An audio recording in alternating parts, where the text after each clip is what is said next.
human resources, human capital, people and culture. This single vocation has many names. HR professionals are responsible for what is arguably the most critical success factor within any organization. It's talent. HR Studio Podcast brings you interviews from HR and industry thought leaders so you can listen, learn and leverage. Welcome to HR Studio Podcast, building the next generation of HR leaders. HR Studio is brought to you by A.J. O'Connor Associates. To learn more about our sponsor, please visit ajoconnor.com and be sure to check out the AJO blog for additional HR learning tools and resources. Welcome to HR Studio. This is your host, Kyle O'Connor. I'm very excited to have Dan Croitor with me, and I know I nailed that pronunciation, right, Dan? Yeah. Yeah, so Dan is located in Belgium. He is a very successful HR leader in that he's led hundreds of IT developers. He actually has some really great blog material that we want to link up in our show notes, and he's got one heck of a following, really dominating the YouTube scene with his video blogs that he's doing. And Dan, I know I kind of cut you short on your intro there, but I would love to hear, about your passion and how you got into this whole space. Well, Carl, at first, thank you very much for the invitation, and congrats on your newborn. Oh, thank you. And with respect to your question, my main goal, my main passion is to create value through digital. Excellent. So I actually worked all my life on the internet. I worked on designing software. I worked on managing various developers. At first, right in the beginning, I was a freelancer. Then I started being involved in outsourcing.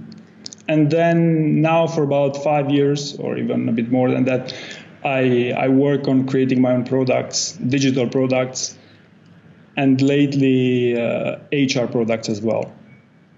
Excellent. Great. Could you give a couple examples of some of the HR products or like projects and things that you've created for HR? And you and I talked about one that really stands out. And it's really the employee lifetime work cycle or value that they provide in the workplace. Could you go into detail on that for listeners? Sure. So the employee lifetime value is a concept that was invented by a lady named Maya Josebashvili. She's based in San Francisco, I think. Excellent. And she works for a reputable HR software business. And the employee lifetime value refers to a pitch. I mean, it's a way to pitch your board or pretty much any prospect with the goal of showing how small improvements in your people practices can deliver great value. So it's basically it's a mathematical model. It has some integrals and stuff like that, but I would say it's quite simple to understand. And I actually made also a movie on this one, showing how only minimal improvements in hiring practices can produce millions in value over a period of 2 years, for example. So the example is for 2 salespeople, one with normal people practices and one with improved HR.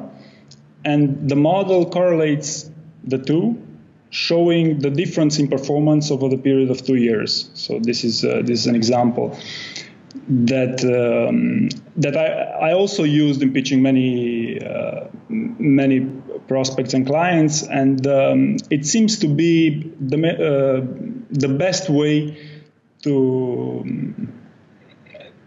really make people understand the value of digital HR in general. Excellent. I'm not sure if that makes sense. No, it does. It really does. So to drive that case home, do you know any companies specifically that use or that or it doesn't even have to be companies, but best practices that you see, other examples of how they use this this lifetime value system for pretty much, making it best practice for the organization.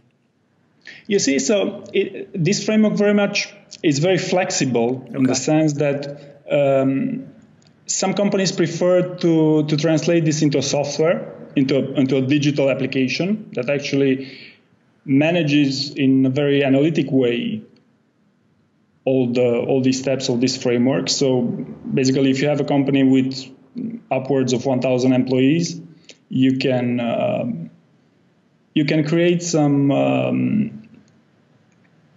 You can index some coefficients, some performance indicators, some KPIs, some key performance indicators, and you can create different models to see how performance evolves over time.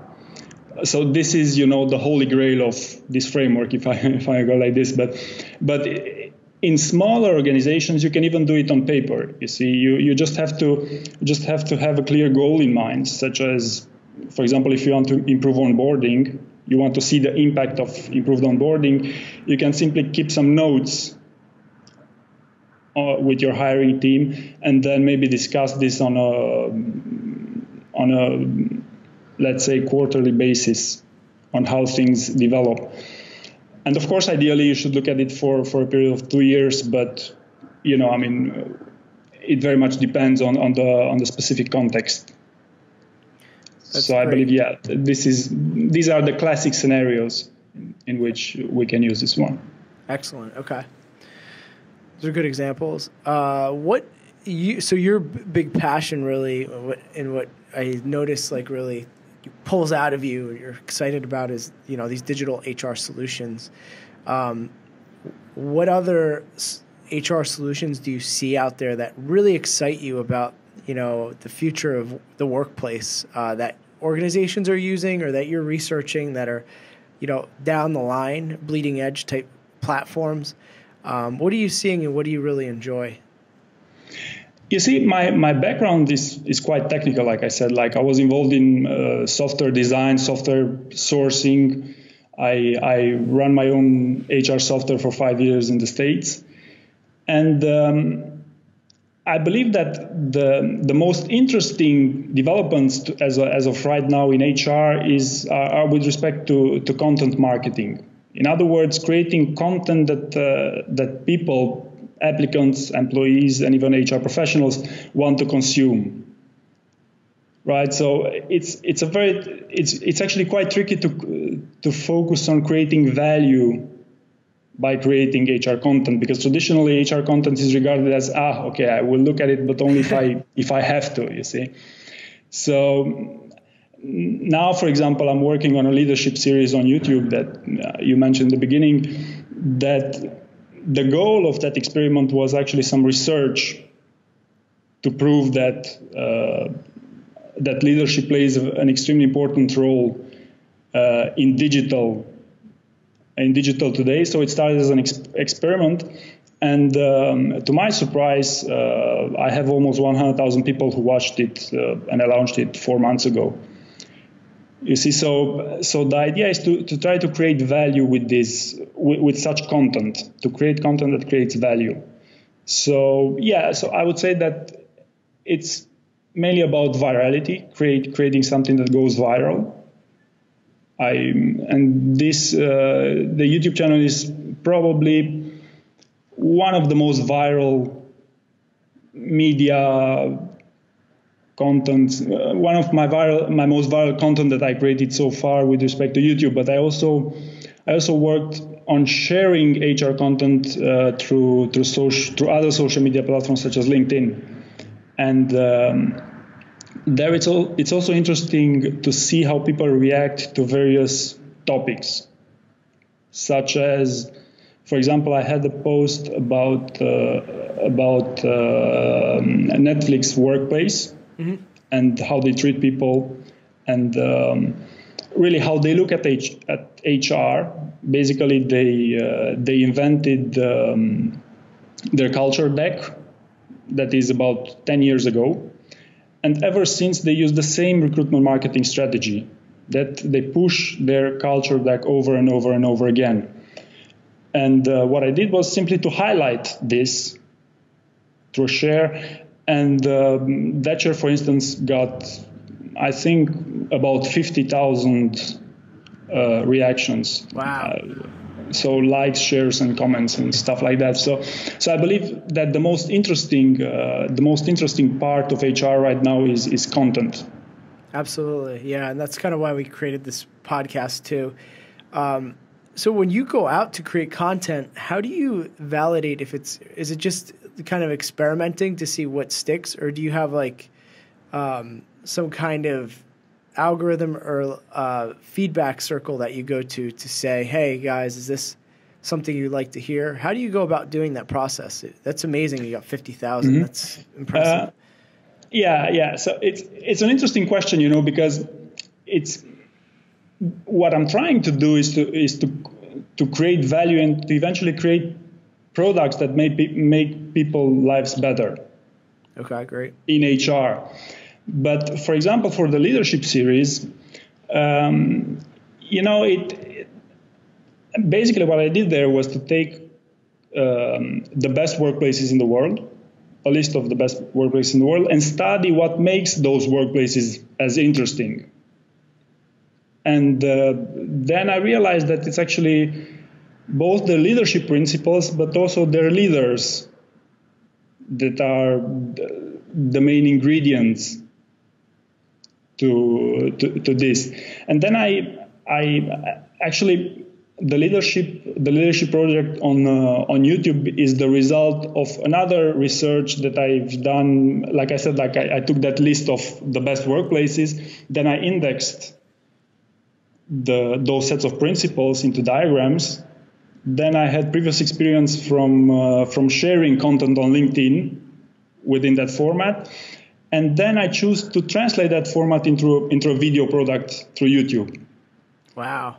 You see, so it's interesting in the sense that I knew that content, I knew that type of presentation in the form of diagram would stick with an audience, and I knew that video is interesting as a digital media format. Right. Okay. So then I focused on searching all over the internet for interesting pieces of content with respect to the leaders of those workplaces in order to create videos that reflect the leadership style of a given company.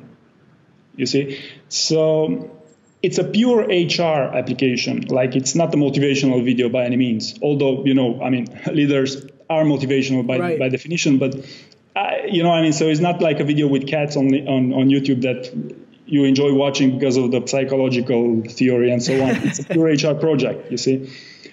And I believe this is why it's really important to understand that it's a corroboration of events, a sequence of events over multiple years that resulted in the YouTube project. So there's no rule that I'm gonna, for a project that I'm gonna spend on this one month and then I'm gonna spend my time on something else. I just see how it works. I see how the market reacts, you see, because as I have a sizable audience, I can tell if one thing would work or not after some time, you see. Excellent. Wow. So hopefully that answers your question about how I go about these products. Yeah. And I think the key point there is a couple of things, but one thing that you just said a couple of sentences ago is that, this is taking you several years, correct, to build this audience. So, and if you're passionate about it, you're not going to give up on it. And it's really shown with your following. It's just been continuously growing, and you've just been a content machine putting out content consistently. How often are you posting and creating content, would you say, for HR space?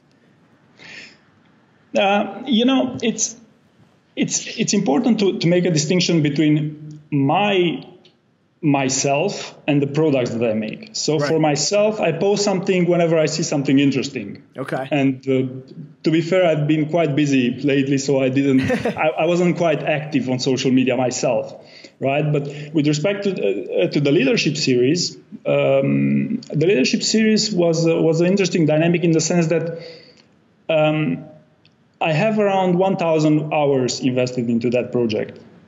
And when you make such investments, such time investments, it's not always easy to decide on what's best, whether to put content out or to refrain from putting content out and making more videos and then publishing them all at once. Mm-hmm. You know what I mean? So if I make one video and I put that video out, it will take me a lot more time to create all that content. But instead, if I focus on creating the videos, in having an organized approach, more structural approach to this, then I can save some time I can save some time overall. So I prefer to, in the beginning, it's just trial and error, because doing those videos, it takes an incredible amount of time. And there are many companies that I had to quit doing those videos for, because simply they didn't have leaders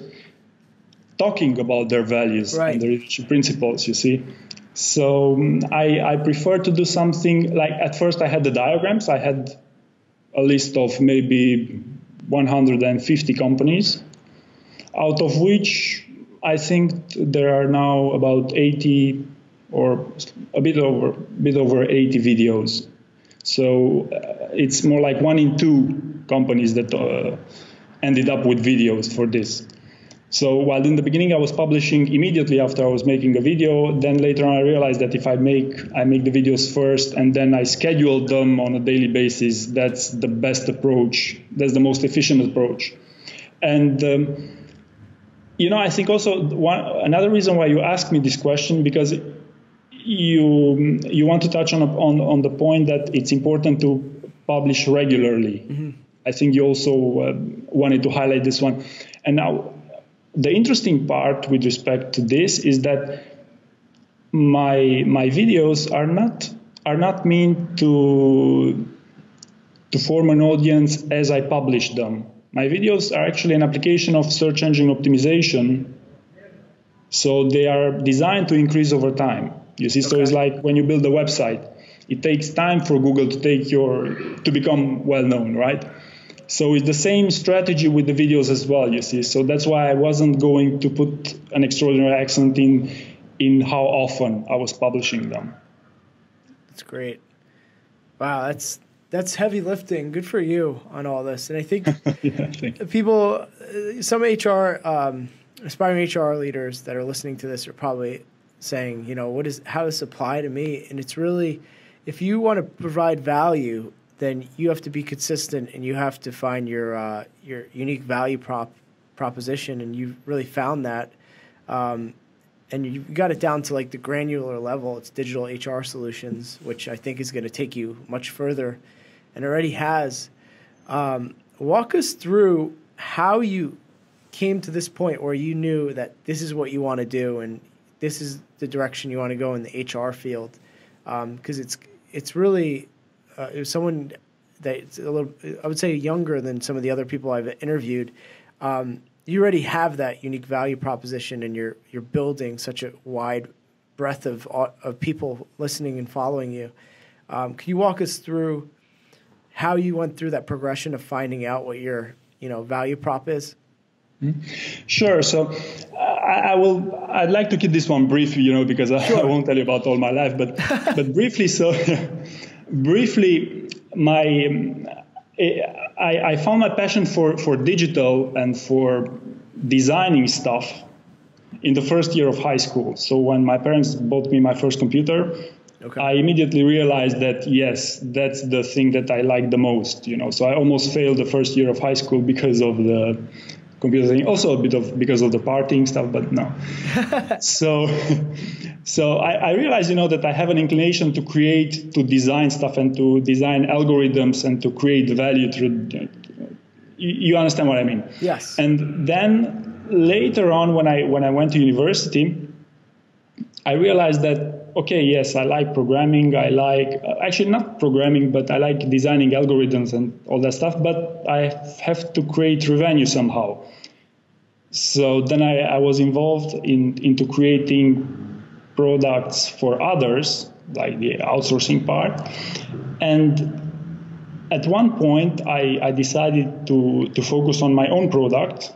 And the most interesting field that I found at the time was actually an HR applicant tracking system corroborated with the performance development system, which I launched in the States with a partner, with a business partner there.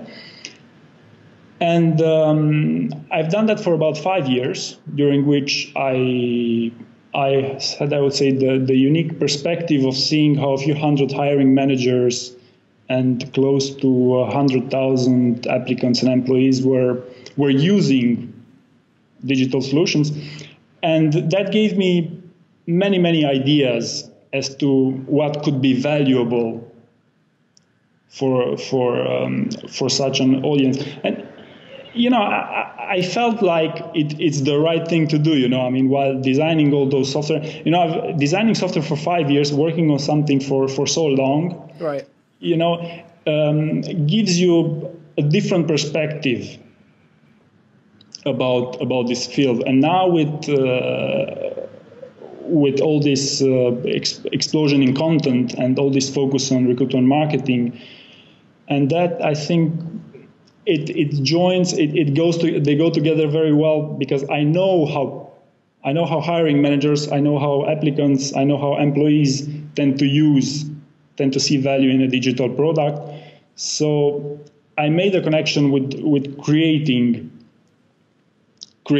these latest products. Excellent. So yeah, hopefully that's detailed enough. Yeah. No, it's a good story. I like it. Excellent. How do you keep current with your content? Like, what resources are you finding out there that excite you, that you like to share with our audience? So when before launching the YouTube channel, I used to publish a lot on LinkedIn. Okay. So, but I wouldn't say that I would recommend LinkedIn for getting the news, for getting quality news from there. But during the time that I was actually sharing a lot on LinkedIn, then I gathered a small library of sources, of resources that I found the most interesting. I also attended, for example, 100 HCI podcasts. HCI comes from Human Capital Institute. Okay. It's also in the States. And basically what they do is they invite different people to talk about their research and what they see as interesting with respect to HR. There's also HR software, but also personality profiling tools. And I would say HCI is an interesting resource if you're not an expert in the field. So if you just want to get a feeling of what's going on. And now that I also launched this leadership series, I found that it's of tremendous value if only you go to research at different companies, what do they stand for, what type of leadership they promote, and it's pretty easy to find this information on their career pages. So if you really want to understand where HR is going, I would say you have to be straightforward. You just have to go see what the best are doing. Okay, great. See, so HCI, then going on career websites is a great resource, which I wasn't aware. Then maybe, there are really, the list is very long, so I wouldn't go into very detail. The BBC also has great articles, great research, but I'm not sure how popular the website is with your audience, you see, because it's here in Europe. So right, it's good to get a global perspective, definitely. And I love BBC; they have good reporting. And lots of quality content, lots of quality research. It was contrary to my expectation, actually, because I used to know them for their news only, for their general news. Absolutely, yeah, it's good. So to wrap up, 2 more questions for you. Where do you want people to find you? Where could they check out your content? We'll link it up in the show notes, but what if you had to have 1 or 2 go-tos, what would they be? I would say the first go-to should be my YouTube channel. Okay. So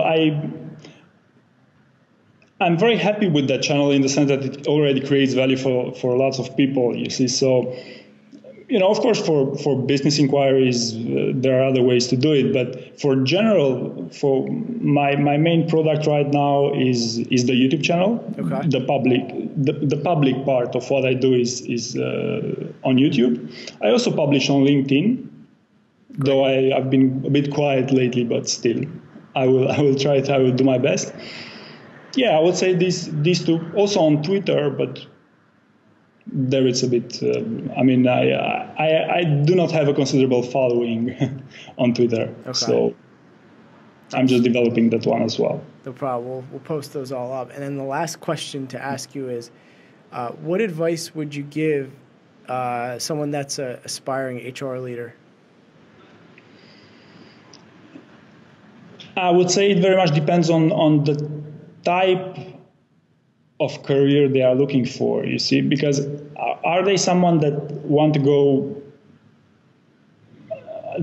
focus on digital or not? I mean, do you believe that? Let's go with digital for this sake. That's your kind of your niche. Yeah. So for digital, you have to be very agile. Okay. So this agile strategy comes from a popular software development technique.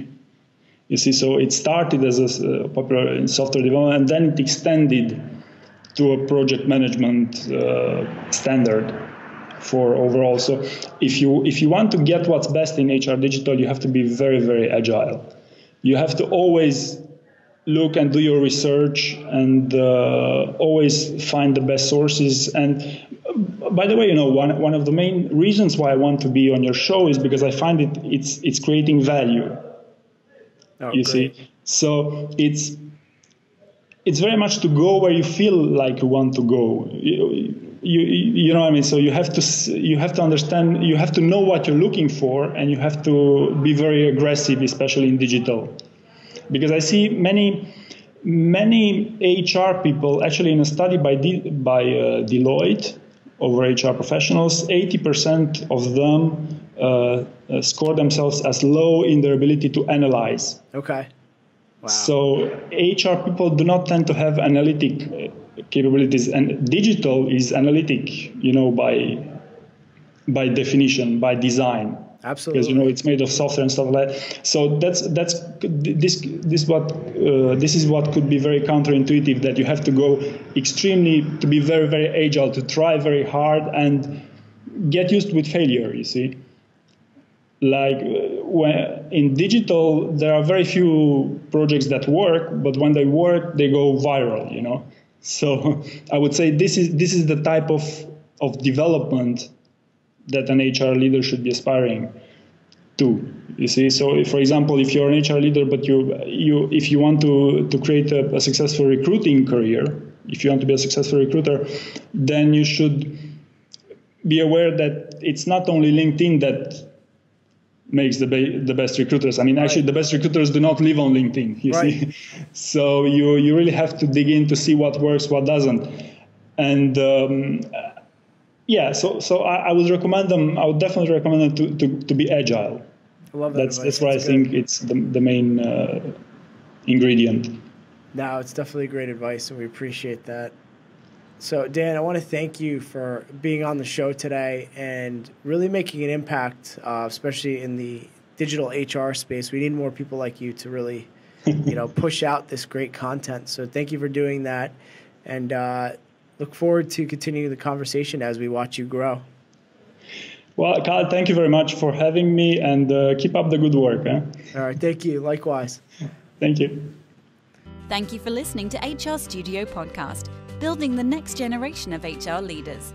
To download the show notes and discover additional information from this week's episode, please visit hrstudiopodcast.com. To join the conversation, we invite you to visit our LinkedIn group, where you will connect with a growing community of current and future HR leaders.